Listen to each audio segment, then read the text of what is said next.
ପୁରୀ ଯିବା ପାଇଁ ମୋତେ ଭାରି ଭଲ ଲାଗେ। 2-4 ମାସରେ ଥରେ ଯାଇ କାଳିଆର ଚକା ଆଖି ଦେଖି ଆସିଲେ ମନଟା ହାଲୁକା ଲାଗେ। ଠେଲା ପେଲାରେ କାଳିଆକୁ ଦର୍ଶନ କରିବାର ଖୁସି ଯିଏ ଅନୁଭବ କରିଛି ସିଏ ଜାଣିଛି। ମୁଁ କିଛି ମାଗେନି କାଳିଆକୁ। ମୋ ଅନୁଭୂତିରୁ କହୁଛି ଏକ ଘଟଣା। ମୋର ଜଣେ ବନ୍ଧୁ ଚେନ୍ନାଇରେ ରୁହନ୍ତି। କମ୍ପାନୀ କାମରେ କିଛି ମାସ ପାଇଁ ଭୁବନେଶ୍ୱର ଆସିଥାନ୍ତି ଆଉ ମୋ ସହ ରୁହନ୍ତି। ଦିନେ ଏମିତି ତାଙ୍କ ସହ କଥା ହଉ ହଉ ସେ କହିଲେ ତାଙ୍କର ପୁରୀ ଯିବାକୁ ବହୁତ ଇଚ୍ଛା ହେଉଛି।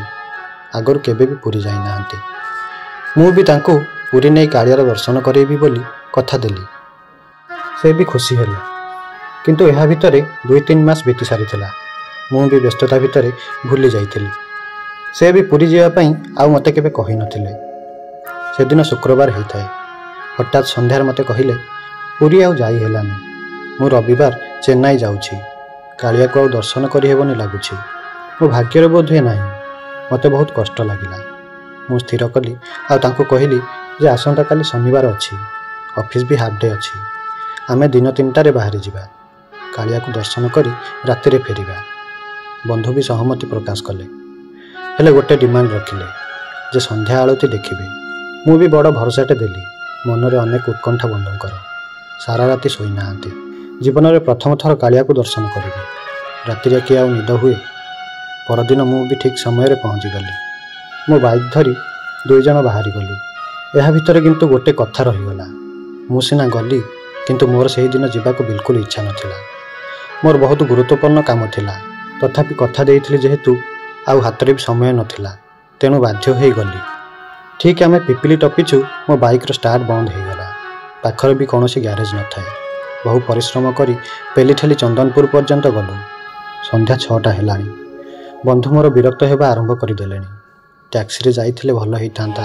ବାଇକ୍ ଆଣି ବଡ଼ ଭୁଲ ହେଲା। ଲାଗୁଛି ଆଳତି ଆଉ ଦେଖି ହେବନି। ବେକାର ହେଲା ଆସିବାଟା। ଏମିତି ସେ କହି ଚାଲିଥିଲେ। ମୁଁ କିନ୍ତୁ ନିଜକୁ ବହୁତ ଦୋଷୀ ମନେ କରୁଥିଲି। ତଥାପି ମୁଁ ଭରସା ଦେଉଥାଏ ଆଳତି ତମେ ନିଶ୍ଚୟ ଦେଖିବ। କାଳିଆ ଉପରେ ବିଶ୍ୱାସ ରଖ। ମୁଁ ସିନା ବନ୍ଧୁଙ୍କୁ ଆଶ୍ୱାସନା ଦେଉଥାଏ କିନ୍ତୁ ମନେ ମନେ ମୁଁ ଭାରି ସନ୍ତାପି ହେଉଥାଏ। କାଳିଆରେ ସତରେ କ'ଣ ଆଜି ତୋର ସନ୍ଧ୍ୟା ଆଳତି ଦର୍ଶନ କରିପାରିବେନି ମୋ ବନ୍ଧୁ? ଜୀବନରେ ପ୍ରଥମ ଥର ତୋ ଦର୍ଶନ ପାଇଁ ଆସିଛନ୍ତି। ତେଣିକି ତୋ ଇଚ୍ଛା ଯାହା କରିବୁ। ଚନ୍ଦନପୁରରେ ଏକ ଗ୍ୟାରେଜରେ ଗାଡ଼ିକୁ ଦେଖେଇଲି। ସମୟ ସନ୍ଧ୍ୟା 6:30 ହେଇଗଲାଣି। ମୋ ଛାତି ଭିତରଟା ଯେମିତି ଧଡ଼ଧଡ଼ ହେଉଥାଏ। ମେକାନିକ୍ କହିଲା 1/2 ଘଣ୍ଟା ଲାଗିବ ଭାଇ। ଭାଇ ଟିକେ ଜଲ୍ଦି କରିଦିଅନ୍ତୁ ନା ପ୍ଲିଜ୍। ମୁଁ କାକୁତି ମିନତି ହୋଇ କହୁଥାଏ।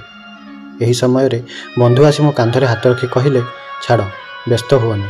ଆଜି ବୋଧେ ଦର୍ଶନ କରିବା ଆମ ଭାଗ୍ୟରେ ନାହିଁ। ମୋ ଆଖି ଛଳଛଳ ହେଇଗଲା। କ'ଣ କରିବି କିଛି ଭାବି ପାରୁନଥାଏ। ମନେ ମନେ କେବଳ କାଳିଆକୁ ନେହୁରା ହେଉଥାଏ। ସମୟ 7ଟା ବାଜି ସାରିଥିଲା। ଗାଡ଼ି ବି ଠିକ୍ ହେଇଗଲା। ଏବେ ଆମେ ଜୟ ଜଗନ୍ନାଥ କହି ବାହାରିଲୁ। ଠିକ୍ 7:20ରେ ସିଂହଦ୍ୱାର ନିକଟରେ ପହଞ୍ଚିଗଲୁ। ଗାଡ଼ି ଷ୍ଟାଣ୍ଡରେ ରଖି ଭିତରକୁ ଗଲୁ। 22 ପାହାଚରେ ପ୍ରଥମ ପାଦ ରଖିଛି। ଭିତରୁ ହରିବୋଲ ସହ ଘଣ୍ଟଧ୍ୱନି ଶବ୍ଦ ଶୁଭିଲା। ଆଳତି ବୋଧେ ଆରମ୍ଭ ହେଲା ନା କ'ଣ? ମୁଁ ଦୌଡ଼ିବାକୁ ଲାଗିଲି। ସେଦିନ ମନ୍ଦିରରେ ବେଶୀ ଗହଳି ନଥିଲା। ଖୁବ୍ କମ୍ ଲୋକ, ଗଣି ହେଲା ପରି। ହଠାତ୍ କେହି ଜଣେ ପଛରୁ ଡାକିଲା ଏ ପୁଅ, ଭିତରକୁ ଯିବୁ? ମୁଁ କହିଲି ନାଇଁ ଥାଉ। ଆରେ ଚାଲ ମ, ମୁଁ ଟଙ୍କା ନେବିନି, ଚାଲ। ଏତିକି କହି ମୋ ହାତକୁ ଭିଡ଼ି ନେଲେ ଗର୍ଭଗୃହ ଭିତରକୁ। ମୋ ପଛେ ପଛେ ବନ୍ଧୁ ଚାଲିଥାନ୍ତି। ଏକଦମ ମୋ ଆଖି ସାମ୍ନାରେ କାଳିଆ। ଆହା କି ରୂପ! ମୁଁ ଆଉ ମୋ ଭିତରେ ନଥାଏ। ତାର ସେଇ ଚକାଚକା ଆଖି ଦୁଇଟିରେ ମୁଁ ଯେମିତି ହଜି ସାରିଥାଏ। ଆଳତି ଆରମ୍ଭ ହେଲା। ମୁଁ ତାର ସେଇ ଆଖିକୁ ଦେଖୁଥାଏ, ପୁଣି ବନ୍ଧୁଙ୍କ ମୁହଁକୁ ବି। ସତରେ କାଳିଆ ତୁ ମହାନ। ଧନ୍ୟ ତୋର ଲୀଳା। ମୋ ଡାକ ତୁ ସତରେ ଶୁଣିଲୁ। କେତେ ବଡ଼ ଭାଗ୍ୟ ମୋର। ତା ସହ ଏମିତି କଥା ହଉ ହଉ ଆଳତି ସରିଗଲା। ବନ୍ଧୁ ବି ବହୁତ ଖୁସି ଥିଲେ ଏତେ ପାଖରୁ ଦର୍ଶନ ପାଇ। ସବୁ ମନସ୍କାମନା ଯେମିତି ତାଙ୍କର ପୂରିଗଲା ପରି ଅନୁଭବ କରୁଥିଲେ। ଭିତରେ ବେଶୀ ଭକ୍ତ ନଥିଲେ। 20 କି 30 ଜଣ ହେବେ। ରତ୍ନସିଂହାସନ ତଳେ ଜଣେ ସେବାୟତ ତୁଳସୀ ଧଣ୍ଡା ଦେଉଥାନ୍ତି। ଭକ୍ତମାନେ ଠେଲା ପେଲାରେ ହାତ ବଢ଼େଇ ଧଣ୍ଡା ଆଣୁଥାନ୍ତି। ମୋ ବନ୍ଧୁ ମୋତେ କହିଲେ ତୁଳସୀ ଟିକେ ଆଣ, ପାଇଦେଇ ଯିବା। ମୁଁ ବି ଯାଇ ହାତ ବଢ଼େଇଲି। ଆଃ! ହଠାତ୍ କେହି ଜଣେ ମୋତେ ଶକ୍ତ ଧକ୍କାଟେ ଦେଲା। ମୁଁ ଭାବିଲି ଠେଲା ପେଲାରେ ବୋଧହୁଏ ଏମିତି ହେଲା। ହଉ ଛାଡ଼, ମୋର ତ ଲକ୍ଷ୍ୟ ଧଣ୍ଡାରେ। କେମିତି ଟିକେ ମିଳିଗଲେ ମୋ ବନ୍ଧୁ ଖୁସି ହେବେ। ଏହି ଆଶାରେ ମୁଁ ଦ୍ୱିତୀୟ ଥର ପୁଣି ଭିଡ଼ ଭିତରକୁ ଯାଇ ହାତ ବଢ଼େଇଲି। ଆରେ ଏ କ'ଣ? ପୁଣି ଥରେ ମୁଁ ଧକ୍କା ଖାଇଲି। ପ୍ରଥମ ଥର ଅପେକ୍ଷା ଏଥର କିନ୍ତୁ ଅଧିକ ଜୋରରେ ଲାଗିଲା। କିନ୍ତୁ ତାଠୁ ଅଧିକ ଆଶ୍ଚର୍ଯ୍ୟ ଲାଗିଲା ମାରିବା ଲୋକଟିକୁ ଦେଖି। ଧଣ୍ଡା ଦେଉଥିବା ସେହି ବ୍ୟକ୍ତିଟି ମୋତେ ଧକ୍କା ମାରିବାର କାରଣ କ'ଣ? ଏହା ଭାବି ଭାବି ଆଉ ଥରେ ହାତ ବଢ଼େଇଲି ଧଣ୍ଡା ଟିକେ ପାଇବା ଆଶରେ। ଓଃ, ଏଥର କିନ୍ତୁ ଧକ୍କା ନଥିଲା, ଥିଲା ଏକ ବ୍ରହ୍ମ ଚାପୁଡ଼ା, ଯାହା ମୋର କାନମୁଣ୍ଡା ଯେମିତି ଝାଇଁ ଝାଇଁ କରିଦେଇଥିଲା। ବହୁତ କଷ୍ଟ ଲାଗିଲା, ଆଖିରୁ ଧାର ଧାର ଲୁହ ବୋହି ଯାଉଥାଏ। ଗୋଟେ କୋଣରେ ଛିଡ଼ା ହେଲି, ଆଉ କାଳିଆ ମୁହଁକୁ ଚାହିଁ କହିଲି, କାଳିଆରେ, ତୋ ଆଖି ସାମ୍ନାରେ ଏସବୁ ଘଟୁଛି, ଆଉ ତୁ ନୀରବ ଅଛୁ? ବାଃ, ଭଲ କଲୁ, ଟିକିଏ ଧଣ୍ଡା ପାଇଁ ମୋତେ ମାଡ଼ ବି ଦେଲୁ। ଏଇଟା କ'ଣ ତୋର ବଡ଼ପଣ? ହଉ, ଯାହା ତୋ ଇଚ୍ଛା। ଏମିତି ମନର କୋହକୁ ସମ୍ଭାଳି ନ ପାରି କେତେ କଥା କହି ଚାଲିଥିଲି।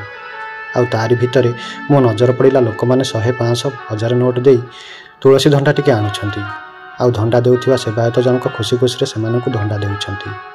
ଆଚ୍ଛା, ଏବେ ଜାଣିଗଲି ମାଡ଼ ଖାଇବାର ଅସଲ କାରଣଟା କ'ଣ। ମୁଁ ଟଙ୍କା ନ ଦେଇ ହାତ ବଢ଼ାଉଥିଲି, ସେଥିପାଇଁ ମାଡ଼ ଖାଇଲି। ତାର ଚକା ଆଖିକୁ ଆଉ ଥରେ ଚାହିଁଲି, ଆଉ କହିଲି, ହଉରେ କାଳିଆ, ମୁଁ ଯାଉଛି। ମୋ ପାଇଁ ଧଣ୍ଡା ଆଣୁନଥିଲି, ମୋ ବନ୍ଧୁକ ପାଇଁ ଆଣୁଥିଲି। ମାଡ଼ ତ ଖୁଆଇଲୁ, ଭଲ କଲୁ, ଆଉ କେବେ ବି ଆସିବିନି। ଏମିତି କହୁ କହୁ ମୋ ନଜର ପଡ଼ିଲା ରତ୍ନବେଦୀରେ ବସିଥିବା କାଳିଆର ମୁଖ୍ୟ ପୂଜକଙ୍କ ଉପରେ। ସେ କେତେବେଳୁ ଯେମିତି ମୋତେ ଚାହିଁଛନ୍ତି, ଆଉ ହାତ ହଲେଇ ଡାକୁଛନ୍ତି। ମୁଁ ଆଗ ପଛକୁ ଚାହିଁଲି, ଆଉ ନିଜକୁ ଇସାରା କରି କହିଲି, ମୁଁ? ହଁ, ତମେ ଏଠିକି ଆସ। ମୁଁ ସନ୍ତାପି ହୋଇଗଲି। ସେ ମୋ ମୁଣ୍ଡକୁ ରତ୍ନବେଦୀରେ ଲଗେଇ କହିଲେ, ଜଗନ୍ନାଥ ତୋର ମଙ୍ଗଳ କରିବେ। ଏତିକି କହି କାଳିଆ ପିନ୍ଧିଥିବା ବଡ଼ ତୁଳସୀ ମାଳାଟେ କାଢ଼ି ଆଣିଲେ, ଆଉ କହିଲେ, ନେ ଆଉ କାନ୍ଦେନି, ଖୁସିରେ ଘରକୁ ଯା। ମୁଁ କୋହ ସମ୍ଭାଳି ପାରୁନଥାଏ। ଏହା କ'ଣ ବାସ୍ତବତା ନା ମୋ ମନର ଭ୍ରମ?